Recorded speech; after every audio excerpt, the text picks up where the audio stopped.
So it seems at the minute here in the Beatle community online that everyone and their mother is talking about these biopics, and yet I haven't said anything about them because I'm going to be honest with you, I couldn't really care less about them. But I thought, since other people are saying stuff about them, I should probably come on here and actually say something about it. Although I'll pre-warn you, it's probably not going to be much positivity in this video. I'll go over why in this. The big thing why I'm not interested in these biopics is I am not the target audience for these. And if you're watching this video, I hate to tell you, you're also not the target audience, because the target audience for these films currently do not even know they're being made. A good example of this for me personally is the Dylan biopic that came out last year, Complete Unknown. I knew nothing about that being made until I seen the first trailer for it. Before that, nothing. But I imagine if I'd been a huge Dylan fan before that, I'd have known all about it, but I didn't. And the same thing will be true here. The people this is supposed to pull in and get into the Beatles and get them really into the music don't even know these are being made at the minute. You obviously know they're being made if you're watching this. I know they're being made. We're not the target audience. Apple have already got the money out of me and you. They're not going to get more like they will off new fans. And at the end of the day, they're a business. They want to get more and more money out of new fans. So I've got some notes here I'm going to go over. So another reason I'm not really interested in these is the Beatles story. It's been told loads of times. I mean, I know the story off by heart. And these biopics are not going to introduce anything new. They're probably going to annoy me more than anything because they'll start dramatising stuff and probably exaggerating the truth in places, shall we say. And I'll watch that and be like, well, that's not true. Why are they doing that? That didn't happen and such a thing like that. Because that always happens with every other biopic, so it's not going to be any different here.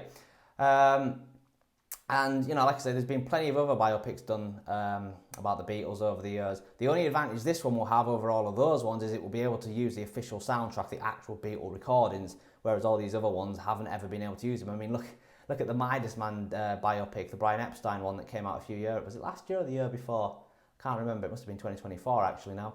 And, you know, that one didn't have any Beatles songs in it. It just had to use covers and stuff. So, yeah, that was weird, but they're not going to have that problem with these biopics. So that's one advantage it will have over all the other ones.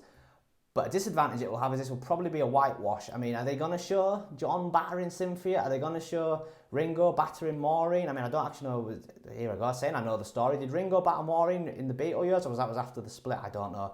Will it show Paul sleeping around behind Jane Ash's back? I don't know. We're going to find out, I suppose.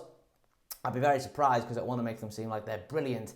It might, like, a little bit touch on character flaws, but I don't think it'll go into all of it into like full detail.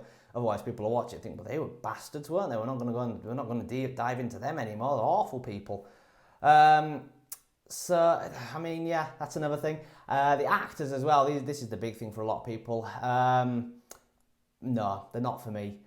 They've gone with flavour of the month, to be honest. They should have gone with some unknown actors. The guy who played Paul McCartney in Midas Man, that Brian Epstein biopic I was talking about, he was brilliant. He's probably one of the best McCartneys I've ever seen, McCartney portrayals, I should say. Should have cast him rather than get the big flavour of the month names. But at the end of the day, if the flavour of the month names are going to pull new fans in, that's what they're going to want to do. And none of them look like who they're supposed to be playing. I mean, the guy playing George Harrison is the worst offender, but Paul Mescal, I don't know, as McCartney, he looks nothing like him either. I know when that teaser picture, that first reveal picture of him came out, everyone online was going, he's a dead ringer for Paul McCartney, he looks just like him. And I was, from that point, like, no, he doesn't. If it was a clear photo, because it was a dark, dingy photo of him as McCartney, if he looked exactly like him, they're not going to put that out as the first picture. They'd want to show him off in all the glory and stuff. So, as we've seen other shots since, though, no, he doesn't. Anyway, I mean, we'll have to wait and see. Obviously, it's another 2 years till these come out. I'll be going to the cinema to see them regardless. I still don't understand how it's working with 4 separate films. Are they all coming out at the same time? Are they getting released separately? Because if they all come out at the same time, I can guarantee it'll be the McCartney one I'll be at first. But we're just going to have to wait and see. So let me know what you think down below. I'm not interested in these. I'll go and see them, but I'm not really following the news about them at all. But are you interested? Do let me know. Be interested to know in your thoughts on this. So anyway, that's just a short video. Just thought I'd come on here briefly and talk about it. So if you enjoyed it, like the video and all that jazz. Leave a comment, like I say. Subscribe if you're new around here. I do lots of videos like this and album reviews and stuff like that. So yeah. Anyway, that's all we've got time for today. So thank you very much for watching, and I will see you on a future video. But for now, goodbye. Pow.